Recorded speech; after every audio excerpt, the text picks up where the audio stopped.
ആദ്യം തന്നെ ഞാനൊരു ഡിസ്ക്ലെയിമർ പറയാം. എല്ലാ പ്രാവശ്യം വീഡിയോ ചെയ്യുമ്പോൾ പറയും അടുത്ത പ്രാവശ്യം ഞാൻ ചെയ്യുമെന്ന് കണ്ടിന്യൂസ് ആയിട്ട്. പക്ഷേ സാഹചര്യങ്ങളുടെ സമ്മർദ്ദം മൂലമാണ് ചെയ്യാൻ പറ്റാതെ പോകുന്നത്. ഇനിയെങ്കിലും വീഡിയോ മര്യാദക്ക് ചെയ്യാൻ പറ്റുമെന്ന് ഞാൻ വിശ്വസിക്കുന്നു. അപ്പം നമ്മുടെ വീഡിയോട്ട് കിടക്കുമ്പോഴേക്കും നമ്മുടെ കോയാണെങ്കിൽ ജീര വരച്ച പെയിൻറ്റിംഗ് ഒക്കെ നോക്കി നിൽക്കാണ്. ജീര പോയതിൻ്റെ വിഷമം അവന് നന്നായിട്ടുണ്ട്. പക്ഷെ അത് എക്സ്പ്രസ് ചെയ്യാനായിട്ട് ഒട്ടും പറ്റുന്നില്ല. ഇതേ സമയം നമ്മുടെ ജീരയാണെങ്കിൽ ഭീമിൻ്റെ അപ്പാർട്ട്മെൻറ്റിലേക്ക് പോയേക്കാണ്. കുറേ ഫോൺ വിളിക്കുന്നുണ്ട്. പക്ഷെ ആ കോളുകളൊന്നും ഭീം അറ്റൻഡ് ചെയ്യുന്നില്ല.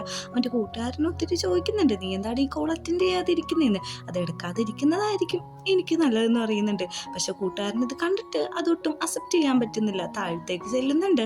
അവിടെ ചെന്ന് നമ്മുടെ ജീരനോട് ചോദിക്കുന്നുണ്ട്, എന്തിനാണ് നീ ഇപ്പം ഇങ്ങോട്ട് വന്നേക്കുന്നതെന്ന്. എനിക്കൊരു കാര്യം പറയാൻ വേണ്ടിയിട്ടാണ് ഇങ്ങോട്ടേക്ക് വന്നേക്കുന്നത്. ഒരു കാര്യം ചെയ്യ്, ഞാൻ നിൻ്റെ മേത്ത് അന്ന് അറിയാതെ ബസ്സൊക്കെ ഒഴിച്ചില്ലേ, അതുകൊണ്ട് തന്നെ ഒരു കോമ്പൻസേഷൻ എന്നുള്ള രീതിയിൽ നീ കയറിക്കോ. ഇത് നിൻ്റെ ലാസ്റ്റ് ചാൻസ് ആണ്. ഇതിൽ നീ എന്തെങ്കിലും ചെയ്തേ പറ്റുള്ളൂ എന്ന് പറയുന്നുണ്ട്. അകത്ത് കയറുമ്പോൾ തന്നെ നമ്മുടെ ഭീമ വയ്ക്കുന്നുണ്ട്, ഇവൻ എന്തിനേൻ്റെ ഉള്ളിട്ട് കയറ്റിയെന്ന്. എടാ, അതൊരു കോമ്പൻസേഷൻ്റെ കാര്യമാണ്. നിങ്ങൾ തമ്മിൽ സംസാരിച്ച് തീരുമാനമാക്കാനായിട്ട് നീ എന്തിനിപ്പം ഇങ്ങോട്ട് വന്നേക്കണേന്ന് നോക്കുമ്പോഴേക്കും നമ്മുടെ കോയാണെങ്കിൽ എൻ്റെ ആർട്ട് വെച്ചിട്ട് ഒരു AI മോഡൽ ഉണ്ടാക്കി, എനിക്കത് ഡിലീറ്റ് ചെയ്യണം. അതിന് നീ എന്നെ നന്നായിട്ടൊന്ന് ഹെൽപ്പ് ചെയ്യണം. നിനക്ക് മാത്രമേ ഹെൽപ്പ് ചെയ്യാൻ പറ്റുള്ളൂ. അപ്പം നീ ഒരു കാര്യം കൊണ്ട് മാത്രമാണോ ഇങ്ങോട്ട് വന്നേക്കുന്നത്? അല്ല, ഇതുകൊണ്ടല്ല എന്ന് പറയുന്നുണ്ട്. പോവാൻ നിൽക്കുന്ന ജീരനാണെങ്കിൽ ഭീമ വിളിക്കുന്നുണ്ട്, നീ ഇങ്ങോട്ട് വാ, നമുക്ക് എന്താന്ന് വെച്ചിട്ടുണ്ടെങ്കിൽ പയ്യെ സെറ്റ് ചെയ്യാന്ന്. ഇതേ സമയം നമ്മുടെ കോയാണെങ്കിൽ ഉറക്കം വരാതെ അവൻ്റെ റൂമിൽ തന്നെ കിടക്കാണ്. കുറേ പ്രാവശ്യം ഉറങ്ങാൻ ട്രൈ ചെയ്യുന്നുണ്ടെങ്കിലും അവൻ അതൊന്നും പറ്റാത്തത് കൊണ്ട് തന്നെ ബേണൗട്ട് ബാറിലേക്ക് ചെല്ലാണ്. അവിടെ ചെല്ലുമ്പോഴേക്കും ബണ്ണ് വയ്ക്കുന്നുണ്ട്, ഓ ഇന്നെന്താ നേരത്തെ വന്നേന്ന്. അത് വേറൊന്നല്ല, എനിക്ക് മൈൻഡ് ഒന്ന് സെറ്റ് ആവണം, അതിനു വേണ്ടിയാന്ന് പറഞ്ഞിട്ട് അവിടെ നിന്നൊരു ഡ്രിങ്ക്സും വാങ്ങിയിട്ട് ടേബിളിൽ പോയിട്ട് വേറൊരു വ്യക്തിക്ക് വേണ്ടി വെയിറ്റ് ചെയ്ത് നിൽക്കുന്നുണ്ട്. ഇതേ സമയമാണ് അങ്ങോട്ടേക്ക് ഇന്നു വരുന്നത്. ഇന്നു അങ്ങോട്ട് വന്നിട്ട് അവൾക്ക് സൂട്ടായിട്ടുള്ള ഒരു ഡ്രിങ്ക്സും മേടിച്ച് ആ കാർഡും എടുത്ത് പോയിരിക്കുന്നത് നേരെ കോയിൻ്റെ അടുത്തേക്കാണ്. കോയും ഇന്നിനും രണ്ടുപേർക്കും അങ്ങോട്ടും ഇങ്ങോട്ടും പരിചയമില്ലെങ്കിലും ഇവരെ പറ്റി അങ്ങോട്ടും ഇങ്ങോട്ടൊക്കെ നമ്മുടെ ജീര പറഞ്ഞ് അറിയാം. പക്ഷേ അവരാണ് തൻ്റെ മുമ്പിലിരിക്കുന്നതെന്ന് ഇന്നിനോ നമ്മുടെ കോയ്ക്കോ മനസ്സിലാവുന്നില്ല. അങ്ങനെ അവർ സംസാരിച്ചു തുടങ്ങുന്നുണ്ട്. നീ എന്തിനാണ് ഇവിടെ വന്നിരിക്കുന്നതെന്ന് ചോദിക്കുന്നുണ്ട്. അത് വേറൊന്നും കൊണ്ടല്ല, എൻ്റെ ലവർ ഒരു ആർട്ടിസ്റ്റാണ്, അവനെ കൺട്രോൾ ചെയ്യാനായിട്ട് എനിക്ക് പറ്റുന്നില്ല. ആ ഒരു കാര്യം കൊണ്ട് തന്നെ ഞങ്ങൾ ബ്രേക്കപ്പായി. അങ്ങനെ കോയാണെങ്കിൽ അവൻ്റെ കാര്യങ്ങൾ പറഞ്ഞു തുടങ്ങുകയാണ്. ഇതേ സമയം നമ്മുടെ ജീരയും ഭീമും കൂടി ആണെങ്കിൽ നമ്മുടെ കോഴി ഉണ്ടാക്കിയിട്ടുള്ള ആ ആപ്പ് ഇൻസ്റ്റാൾ ചെയ്യാനായിട്ട്, അതായത് അൺഇൻസ്റ്റാൾ ചെയ്യാനായിട്ട് നോക്കുന്നുണ്ട്. പക്ഷെ എത്ര ശ്രമിച്ചിട്ടും ആ സൈറ്റൊന്നും ഓപ്പൺ ആക്കാനോ ആക്സസ് ആക്കാനോ പറ്റുന്നില്ല. ഇത് നടക്കുന്ന കാര്യമല്ല എന്ന് ടീം ഡയറക്റ്റ് അങ്ങ് പറയാണ്. ഓ, അത് ശരിയാണല്ലോ, അവനും ഇതിൽ കുറേ ഇൻവെസ്റ്റ് ചെയ്തുകൊണ്ട് തന്നെ അത്ര സെക്യൂരിറ്റിയും കാര്യങ്ങളൊക്കെ ഇതിലുണ്ടാവും. അതുകൊണ്ട് തന്നെ നീ ടെൻഷൻ എടുക്കേണ്ട ആവശ്യമൊന്നുമില്ല, ഇതെങ്ങനെയെങ്കിലൊക്കെ ഡിലീറ്റ് ചെയ്യാനായിട്ട് നമുക്ക് നോക്കാമെന്ന് പറഞ്ഞിട്ട് അവനൊന്ന് സമാധാനിപ്പിക്കുന്നുണ്ട്. ഒരു സെക്കൻഡ് ചാൻസിന് വേണ്ടിയിട്ടാണ് ടീം പറയുന്നെങ്കിലും അതിനൊന്നും തനിക്ക് താല്പര്യമില്ല എന്നുള്ള രീതിയിൽ തന്നെ നമ്മുടെ ജീരയാണെങ്കിൽ എന്നാൽ ഞാൻ പോകുന്നു പിന്നെ വരാമെന്ന് പറഞ്ഞിട്ട് ഇറങ്ങിപ്പോകാണ്. ഈ ഒരു നിമിഷമാണ് നമ്മുടെ ഭീമിന് മനസ്സിലാവുന്നത് അവനോട് ശരിക്കും യഥാർത്ഥത്തിൽ ഇഷ്ടവും കാര്യങ്ങളൊന്നുമില്ല. ഒരു ആപത്ത് വന്നപ്പോഴേക്കും അതൊന്ന് ക്ലിയർ ചെയ്യാൻ വേണ്ടിയിട്ട് വന്നാണ്. അതവൻ എടുത്ത് ചോദിക്കുന്നുണ്ട്. അങ്ങനെ രാത്രിയാവുമ്പോഴേക്കും ജീരയാണെങ്കിൽ തൻ്റെ വീട്ടിലേക്ക് തിരിച്ചെത്താണ്. അവനോട്ട് വന്ന് കയറുന്നതിന് മുമ്പ് തന്നെ അവിടെ കോയും വരുന്നുണ്ട്. വന്നിട്ടാണെങ്കിൽ ബാ നമുക്ക് വീട്ടിട്ട് പോവാം, എനിക്ക് ഒറ്റയ്ക്ക് കിടക്കാൻ പറ്റുന്നില്ല, എനിക്ക് ഉറങ്ങണമെന്ന് പറയുമ്പോഴേക്കും നിനക്ക് ഉറങ്ങണമെങ്കിൽ നീ എന്തിനാണ് എന്നെ വിളിക്കുന്നത്, നിനക്ക് പോയി കിടന്ന് ഉറങ്ങിക്കൂടെ, അതല്ല നീ എൻ്റെ വീട്ടിട്ട് വന്നോന്ന് പറയുമ്പോഴേക്കും എനിക്കതിനൊന്നും താല്പര്യമില്ല, ഈ റിലേഷൻഷിപ്പ് മുമ്പോട്ട് കൊണ്ടുപോകാനും താല്പര്യമില്ലെന്ന് പറയുന്നുണ്ട്. നീ അങ്ങനെ പറയല്ലേ, എനിക്ക് നീ ഇല്ലാതെ ജീവിക്കാൻ പറ്റില്ലെന്ന് പറയുമ്പോഴേക്കും നിനക്ക് ഞാനില്ലാതെ ജീവിക്കാൻ പറ്റില്ലായിരിക്കാം, പക്ഷേ എനിക്ക് നീ ഇല്ലാതെ ജീവിക്കാൻ പറ്റും, അതുകൊണ്ട് തന്നെ എന്നെ ഇനി ശല്യം ചെയ്യരുത്, നമ്മുടെ ഈ റിലേഷൻഷിപ്പ് മുമ്പോട്ട് പോകുമെന്ന് തോന്നുന്നില്ല, അതുകൊണ്ട് തന്നെ നീ നിൻ്റെ കാര്യം തന്നെ നന്നായിട്ട് നോക്കണമെന്നൊക്കെ പറഞ്ഞിട്ട് നമ്മുടെ ജീരയാണെങ്കിൽ ഫൈനലായിട്ട് ഒരു ബ്രേക്കപ്പും കൂടി പറഞ്ഞിട്ട് കയറി പോവുകയാണെങ്കിൽ എല്ലാം നഷ്ടപ്പെട്ടവരെ പോലെയാണ് അവിടെ നിൽക്കുന്നത്. അവൻ കാറിൽ പോയിട്ട് ഒത്തിരി കരയുന്നുണ്ട്. അവൻ്റെ ആ കരച്ചിലെ കാര്യങ്ങളൊന്നും കാണാനായിട്ട് ജീര അവിടെ നിന്നു കൊടുക്കുന്നില്ല. ഇതെല്ലാം അവൻ ബാറിലിരുന്ന് ആലോചിക്കുകയാണ്. ഇങ്ങനെയാണ് ഞങ്ങൾ തമ്മിൽ ബ്രേക്കപ്പായി എന്നുള്ള കാര്യവും ഇന്നോട് പറയുന്നുണ്ട്. ഇന്നു പറയുന്നുണ്ട് ഒരു ആർട്ടിസ്റ്റിനെ കൈകാര്യം ചെയ്യാനായിട്ട് ഭയങ്കര ബുദ്ധിമുട്ടാണ്, കാരണം അവരുടെ ഫീലിങ്സ് ഏതൊക്കെ രീതിയിൽ പോകുന്നത് നമുക്ക് പറയാൻ പറ്റത്തില്ല എന്ന് അതവന് അപ്പോഴാണ് മനസ്സിലാവുന്നത്. അങ്ങനെ കാറിലിരുന്ന് അവൻ കരയുമ്പോഴേക്കും ജീര അവൻ്റെ മീത്ത് കിടന്ന് ഉറങ്ങുന്നതായിട്ട് നമ്മുടെ സ്വപ്നം കാണുന്നുണ്ട്. ആ സ്വപ്നത്തിലൂടെയെങ്കിലും ഒന്ന് കംഫർട്ടബിൾ ആയിട്ട് ഉറങ്ങാൻ പറ്റണമെന്നാണ് കോയിൻ്റെ ഉദ്ദേശം. അതേ സമയത്ത് ജീരക്കും ഉറക്കം വരുന്നില്ല. അവൻ അവൻ്റെ വീട്ടിൽ തന്നെയുണ്ട്. തിരിച്ചിറങ്ങി വരുമ്പോഴേക്കും കോ അവിടെ കിടന്നുറങ്ങുന്നത് അവൻ കാണുന്നുണ്ട്. വിളിച്ചെണീപ്പിക്കാനൊന്നും നിൽക്കുന്നില്ല, എൻ്റെ പോകുന്നില്ല എന്നൊക്കെ അവൻ മനസ്സിൽ വിചാരിക്കുന്നുണ്ട്. പക്ഷെ ഉറങ്ങിക്കിടക്കുന്ന അവനെ വിളിച്ചെണീപ്പിക്കാതെ അവൻ്റെ ആ മുഖം ഒന്ന് റെഫർ ചെയ്തിട്ട് ജീരയാണെങ്കിൽ അകത്ത് കയറി വന്നിട്ട് പെയിൻറ് ചെയ്തുകൊണ്ടിരിക്കുകയാണ്. ഇവരാണെങ്കിൽ പെയിൻറ് ചെയ്യാനുള്ള ഇൻസ്പിറേഷനെ കോയാണല്ലോ. അവൻ്റെ ഫോട്ടോ കണ്ടപ്പോഴേക്കും, അതായത് അവനെ തന്നെ കണ്ടപ്പോഴേക്കും ഒരു പുതിയ ഐഡിയ കാര്യങ്ങളെല്ലാം ക്രിയേറ്റ് ചെയ്തിട്ട് അവൻ അവിടെ വെച്ചിട്ട് ഒരു പിക്ചർ എടുക്കാണ്. എന്താ അല്ലേ ബ്രേക്കപ്പ് ആയ അന്ന് തന്നെ ഇങ്ങനെയൊക്കെ ചെയ്യാൻ പറ്റുന്നത്? മനുഷ്യനായിരിക്കില്ല. ഞാനൊക്കെ ആണെങ്കിൽ നല്ല കരച്ചിലും ബഹളമൊക്കെ ആയിരിക്കും. അങ്ങനെ പിറ്റേ ദിവസം നമ്മുടെ ചീരയാണെങ്കിൽ ആർട്ട് ഗാലറിയിട്ട് ചെല്ലുന്നുണ്ട്. അവിടെയുള്ള ഇന്നും അറിയുന്നുണ്ട്, എടാ എന്തോ പറ്റി, നീ എന്തെങ്കിലും മൂഡ് ഔട്ടായിട്ട് ഇരിക്കുന്നേന്ന്. അത് വേറൊന്നുമല്ല, ഞാനും കോയും തമ്മി ബ്രേക്കപ്പ് ആയെന്ന് പറയുന്നുണ്ട്. എനിക്കിനി ഇത് തുടരാൻ താല്പര്യമില്ല, എനിക്ക് മൂവ് ഓൺ ആവണമെന്ന് പറഞ്ഞിട്ട് അവൻ്റെ മനസ്സിലുള്ള എല്ലാ സങ്കടവും അവിടെ വെച്ച് തീർക്കുകയാണ്. അങ്ങ് കരയാണ് ചെക്കൻ നിന്നിട്ട്. നീ കരയൊന്നും വേണ്ട, നമുക്കൊന്ന് സംസാരിക്കാമെന്ന് പറഞ്ഞിട്ട് അവനെ മാറ്റിയെടുത്ത് സംസാരിക്കുന്നുണ്ട്. എടാ നീ ബ്രേക്കപ്പ് ആയി, അത് നിൻ്റെ റീസൺ ആണ്. ഇനി നീ മൂവ് ഓൺ ചെയ്യണം. അടുത്ത വർഷത്തേക്ക് എൻ്റെ ആർട്ട് ഗാലറിയിലെ ഫസ്റ്റ് പ്രൊജക്റ്റ് ഞാൻ നിനക്ക് തരാം. നീ പെയിൻറ്റിങ് എല്ലാം ചെയ്യണം. പിന്നെ നീ ആ പീമിൻ്റെ പെയിൻറ്റ് വരച്ചില്ലേ, അതും കൂടി നീ ഇതിൽ ആഡ് ചെയ്യണമെന്ന് പറയുന്നുണ്ട്. അങ്ങനെ വീട്ടിലിരിക്കുന്ന പീമിൻ്റെ ഫോണിലേക്ക് ജീര വിളിക്കുകയാണ്. എനിക്ക് ആ പെയിൻറ്റിങ് ഒന്ന് കൊണ്ടുവന്ന് തിരിച്ചുതരാമോ എന്ന് വയ്ക്കുന്നുണ്ട്. ഞാൻ കൊണ്ടുവന്ന് തരാം, അത് പറയാനാണ് ഇപ്പോൾ വിളിച്ചതെന്ന് വയ്ക്കുമ്പോഴേക്കും, അത് പറയാനാണ് വിളിച്ചത്, എനിക്കൊരു എക്സിബിഷനും കാര്യങ്ങളൊക്കെ ഉണ്ട്, അപ്പോൾ അതിലെ സെൻറ്റർ പോയിന്റിൽ ഈ ഒരു പെയിൻറ്റിങ് വെക്കാനാണ് ഞാൻ ഉദ്ദേശിക്കുന്നതെന്നും കൂട്ടിച്ചേർക്കുന്നുണ്ട്. അങ്ങനെ അന്ന് രാത്രി നമ്മുടെ ജീരയും മിന്നും കൂടി ബാറിലേക്ക് പോവുകയാണ്. അവിടെ ഓൾറെഡിയേ അവർ സീറ്റ് ബുക്ക് ചെയ്ത് വെച്ചിട്ടുണ്ട്. അങ്ങോട്ടേക്കാണ് നമ്മുടെ പീമിൻ്റെ കൂട്ടുകാരനും കാര്യങ്ങളൊക്കെ വരുന്നത്. ഇവരെല്ലാവരെയും കാണുന്ന ബണ്ണിന് ഒത്തിരി സന്തോഷമാവുന്നുണ്ട്. അവർ അവിടെ ഇരുന്ന് സംസാരിക്കുന്നുണ്ട്. നമ്മുടെ കൂട്ടുകാരനാണെങ്കിൽ ഇത് നിൻ്റെ ലാസ്റ്റ് ചാൻസ് ആടാന്ന് ജിഗരേനോട് പറയുന്നുണ്ട്. നീ ആ പെയിൻറ്റിങ് കൊണ്ടുവന്നോ എന്ന് വയ്ക്കുമ്പോഴേക്കും ആന്ന് പറയുന്നുണ്ട്. അതേസമയം കൂട്ടുകാരനാണെങ്കിൽ ഇൻ്റെ അടുത്ത് പോയിരിക്കുകയാണ്. ഇതേ സമയം നമ്മുടെ ജീരോയ്ക്കാണ് ഞാൻ പറഞ്ഞ പെയിൻറ്റിങ് ഇങ്ങോട്ട് കൊണ്ടുവന്നു.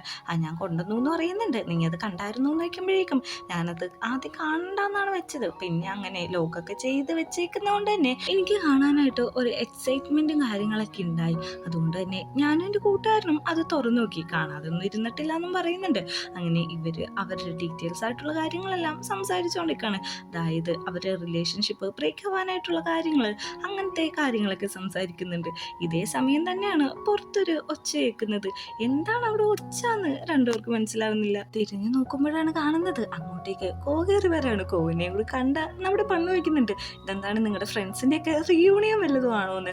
അവനാണെങ്കിൽ ഒരു ഡ്രിങ്ക്സ് ഓർഡർ ചെയ്യല്ലാതെ മറിച്ചൊന്നും പറയുന്നില്ല. അവൻ പോവാൻ നിന്നിട്ട് പെട്ടെന്ന് തന്നെ ലീമിൻ്റെ അടുത്തേക്ക് തിരിച്ചു വന്നിട്ട് ചോദിക്കുന്നുണ്ട്, എടാ എനിക്ക് നിന്നോട് സംസാരിക്കാനുണ്ടെന്ന്. ഞാൻ ഡ്രിങ്ക്സ് കുടിക്കാന്ന് പറയുമ്പോഴേക്കും അവിടെ ഇരിക്കുന്ന ഡ്രിങ്ക്സ് ഒറ്റവർക്ക് കുടിച്ചിട്ട് ബാക്കി കളഞ്ഞിട്ട് ഇപ്പോൾ തീർന്നല്ലോ പുറത്തേക്ക് വരാൻ പറയുന്നുണ്ട്. എടാ നീ എൻ്റെ ലൈനെ തട്ടിയെടുക്കാൻ നോക്കിയതല്ലേ എന്നൊക്കെ ചോദിച്ചിട്ട് രണ്ടും കൂടി അവിടെ കിടന്ന് ഇടിയാവാണ്. ഇവന്മാർ ചെറുപ്പത്തിൽ തൊട്ട് ഇങ്ങനെ തന്നെയാണ്, എല്ലാത്തിനും തല്ലുപിടിയും കാര്യങ്ങളായതുകൊണ്ട് തന്നെ ഇതവന്മാർക്ക് വലിയ വിഷയമൊന്നുമല്ല. പക്ഷേ നമ്മുടെ 3 പിള്ളേർക്കും ഇതൊരു വിഷയമാണ്. നമ്മുടെ ബണ്ണോ എന്ന് ചോദിക്കുന്നുണ്ട്, നിങ്ങളിത് എന്താ കണ്ടുകൊണ്ടിരിക്കുന്നതെന്ന്. അല്ലാതെ ആരാന്ന് ചോദിക്കുമ്പോഴേക്കും അതാണ് കോന്ന് പറയുന്നുണ്ട്. അപ്പോഴാണ് ഇനിയും കൂട്ടുകാരൻ മനസ്സിലാവുന്നത് ഇതാണ് കോന്ന്. അങ്ങനെ രണ്ടുപേരും കൂടി തല്ലുപിടിച്ച് കഴിഞ്ഞിട്ട് രണ്ടുപേരും ക്ഷീണിച്ച് 2 സ്ഥലത്തായിട്ട് കിടക്കുകയാണ്. എന്നിട്ട് നമ്മുടെ പീമാണെങ്കിൽ എണീറ്റ് വന്നിട്ട് പറയുന്നുണ്ട്, നിന്റെ ചെക്കൻ കിടക്കുന്നുണ്ട്, നിങ്ങൾ തമ്മിൽ എന്തെങ്കിലും അയക്കോ, എനിക്ക് ഇനി ഇതിട്ട് കണ്ടിന്യൂ ചെയ്യാനായിട്ട് താല്പര്യമില്ലെന്ന്. എന്നിട്ട് നമ്മുടെ കൂട്ടുകാരനോട് വയ്ക്കുന്നുണ്ട്, ഇപ്പൊ ഞാനല്ലേ വിൻ ചെയ്തേന്ന്. എടാ നിന്റെ ഡയലോഗ് മാസാണ്, നീ തന്നെയാണ് വിൻ ചെയ്തേക്കുന്നതെന്ന് പറഞ്ഞിട്ട് കൂട്ടുകാരൻ നമ്മുടെ പീമിനെയും കൊണ്ട് അവിടെ നിന്ന് പോവാണ്. താഴെ വീണ് കിടക്കുന്ന നമ്മുടെ കോയിൻ്റെ മനസ്സിലാണെങ്കിൽ ഹാലൂസിനേഷനും കാര്യങ്ങളൊക്കെ വരാണ്. അതായത് അവൻ അമ്മയുടെ അടുത്തേക്ക് എത്തിയ പോലെയാണ് അവൻ ചിന്തിക്കുന്നത്. അമ്മ പറഞ്ഞത് സത്യമാണ്, സ്നേഹത്തിന് വേണ്ടിയിട്ട് നമ്മൾ കുറേ കഷ്ടപ്പെടേണ്ടി വരും, നമ്മൾ കുറേ കരയേണ്ടി വരും, നമുക്ക് വേണ്ടിയിട്ട് അവർ വെയിറ്റ് ചെയ്യണമെന്ന് ഇല്ല എന്ന്. ഇതേ സമയം അങ്ങോട്ടേക്ക് ചീര് വന്നിട്ട്, നീ കിടന്നതും മതി, എണീറ്റ് വീട്ടിൽ പോകാൻ നോക്ക്. അപ്പോൾ ഈ ഒരു റിലേഷൻഷിപ്പ് നിനക്ക് മുമ്പോട്ട് കൊണ്ടുപോകാൻ താല്പര്യമില്ലെന്ന് ചോദിക്കുമ്പോഴേക്കും ഞാൻ ഓൾറെഡി നിന്നോട് പറഞ്ഞ് എനിക്കിനി ഇത് മുമ്പോട്ട് കൊണ്ടുപോകാൻ താല്പര്യമില്ല, നീ എന്താണെന്ന് വെച്ചാൽ ചെയ്യുന്ന ഒറ്റടിക്ക് സ്ട്രൈറ്റ് ഫോർവേഡായിട്ട് അങ്ങ് പറഞ്ഞു കൊടുക്കാണ്. ഇത് കേൾക്കുന്ന നമ്മുടെ കോയിക്ക് ഒന്നും ചെയ്യാൻ പറ്റാതെ അവൻ അവിടുന്ന് പോകുന്നുണ്ട്. അങ്ങനെ 1 വർഷം കഴിഞ്ഞിട്ടുള്ള കാര്യമാണ് നമ്മളെ കാണിക്കുന്നത്. ഈ 1 വർഷത്തിനുള്ളിൽ 3 പേരും 3 വഴിക്കായിട്ടുണ്ട്. ജീരാണെങ്കിൽ അവൻ്റെ ആർട്ട് വർക്കും കാര്യങ്ങളൊക്കെ ആയിട്ട് നടക്കുകയാണ്. അന്നത്തെ ദിവസമാണ് അവൻ്റെ ആ ആർട്ട് ഫംഗ്ഷൻ, അതായത് നമ്മുടെ ജീര വരച്ച പടമെല്ലാം എക്സിബിഷൻ വെക്കുന്ന ദിവസം. അതേ ദിവസം നമ്മുടെ ഇനി വന്നിട്ട് പറയുന്നുണ്ട്, നിന്റെ പിക്ചേഴ്സിനൊക്കെ ഭയങ്കര വില കുറവാണ്, നീ ആ വിൽക്കാൻ വെച്ചിട്ട പിക്ചേഴ്സിന് 40,000 രൂപ കിട്ടുള്ളൂ എന്ന് പറയുന്നുണ്ട്. അതേ അതേസമയം അങ്ങോട്ടേക്ക് നമ്മുടെ ഭീം വരെയാണ് ഇവൻ്റെ ഈ എക്സിബിഷൻ കാണാനായിട്ട്. ഭീമിനോട് എന്ന് സംസാരിക്കുന്നുണ്ട്. നീ എൻ്റെ പടം ഇവിടെ സെൻറ്റർ വെച്ചതിൽ എനിക്ക് നന്ദിയുണ്ടെന്ന് പറയുന്നുണ്ട്. എന്നിട്ട് അടുത്ത പടം നോക്കുന്നുണ്ട്. ഇതാണെങ്കിൽ കോയും നമ്മുടെ ജീരയും തമ്മിലുള്ള ഇൻറ്റിമേറ്റ് ആയിട്ടുള്ള ഒരു പിക്ചറാണ്. ഈ പിക്ചറിനെ പറ്റി ചോദിക്കുമ്പോഴേക്കും ഇത് രണ്ട് മനുഷ്യരെ ആത്മാർത്ഥമായിട്ടുള്ള ബന്ധത്തിൻ്റെ കാര്യങ്ങളാണെന്നൊക്കെ പറയുന്നുണ്ട്. ഇതേ സമയം ഭീം പറഞ്ഞ് മനസ്സിലാക്കുന്നുണ്ട് ഇത് ആത്മബന്ധം തന്നെയായിരിക്കാം, പക്ഷെ ഇത് ആ പേഴ്സണും ആ വരച്ച ആൾക്കും മാത്രമാണ് കണക്റ്റ് ആവുള്ളൂ. കാരണം ഇതൊരു മ്യൂസിയത്തിന് 100 മില്യൺ തന്ന് മേടിക്കാന്ന് പറഞ്ഞാലും ചിലപ്പോൾ നീ ഇത് വിൽക്കണമെന്നില്ല. കാരണം നിനക്ക് ഇത് കൺവേ ചെയ്യാൻ പറ്റുന്നത് ആ സ്നേഹിക്കുന്ന ആളുടെ അടുത്താണ്. നീ ഡയറക്റ്റ് പോയിട്ട് അത് പറയണമെന്ന് പറയുന്നുണ്ട്. ഇതേ സമയം നമ്മുടെ കോയാണെങ്കിൽ അവൻ്റെ പ്രൊഡക്ഷനൊക്കെ ആയിട്ട് മുമ്പോട്ട് പോയിക്കൊണ്ടിരിക്കുകയാണ്. ഇപ്പം അവൻ്റെ വീട്ടിലേക്ക് ഷിഫ്റ്റ് ആയിട്ടുണ്ട്. അതേ വീട്ടിൽ തന്നെയാണ് ഭീം കയറി വരുന്നത്. നീ എന്തിനും ഇങ്ങോട്ട് വന്നേന്ന് നോക്കുമ്പോഴേക്കും നമ്മൾ ഫ്രണ്ട്സാണ്, നമ്മുടെ ഇടയിൽ പല പ്രശ്നങ്ങളുണ്ടാവുക, പക്ഷേ എനിക്ക് നിന്നെ വിട്ട് കളയാനായിട്ട് താല്പര്യമില്ല. എൻ്റെ ഭാഗത്ത് നിന്ന് എന്തെങ്കിലും തെറ്റ് വന്നിട്ടുണ്ടെങ്കിൽ നീ ക്ഷമിക്കാനും പറഞ്ഞിട്ട് അവിടുന്ന് പോകുന്നുണ്ട്. താഴെ ആ പെയിൻറ്റിങ്ങും പിടിച്ച് ജീര നിൽക്കുകയാണ്. കാരണം ജീരേനെ കൊണ്ട് കൺവേ ചെയ്യിപ്പിക്കാനാണ് ഭീമിൻ്റെ ഉദ്ദേശം. അത് കഴിഞ്ഞിട്ട് നമ്മുടെ ജീരേനെ ഒന്ന് ഹഗ് ചെയ്ത് മുടി ടാപ്പ് ചെയ്തിട്ടാണ് ഭീം അവിടുന്ന് പോകുന്നത്.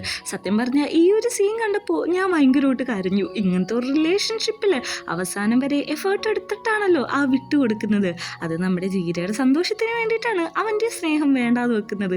അങ്ങനെ പൊക്കത്തേക്ക് ജീര ചെല്ലുമ്പോഴേക്കും അവൻ്റെ പെയിൻറ്റിങ്ങിനുള്ള ഫ്ലവേഴ്സ് എല്ലാം പോവാണെങ്കിൽ അവിടെ നട്ടു വളർത്തി വെച്ചിട്ടുണ്ടാവും. അകത്തേക്ക് കയറുമ്പോഴേക്കും നീ എന്തിനിങ്ങോട്ട് വന്നേന്ന് വെക്കുന്നുണ്ട്.